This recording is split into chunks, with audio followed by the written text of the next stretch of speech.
we want justice wonderful দেখুন politicise হয়ে গেলে বুঝতে পারছে যার যার স্বার্থ যা যা আগেকার রয়ে গেছে সবগুলো এখানে ভিড় করে দিচ্ছে সাধারণ মানুষ অনেকে হয়তো চাইছে ডেফিনেটলি চাইছে সেটা হতেই পারে তাদের ডিমান্ড হতে পারে নিশ্চয়ই কিন্তু মুখ্যমন্ত্রীর হাতে তো নেই যেটা আছে সিবিআই আছে সিবিআই ডিসিশন নেবে খুঁজে বার করবার দায়িত্ব তাদের হয়ে গেছে কে কে অপরাধী শাস্তি দেওয়ার দায়িত্ব তাদের হয়ে গেছে কোর্টের হয়ে গেছে এখানে মানে মুখ্যমন্ত্রীকে জড়িয়ে লাভ নেই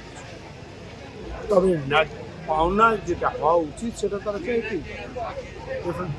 শেষ পর্যন্ত দেখতে হবে অপরাধীকে খুঁজে বার করতে হবে এবং তাকে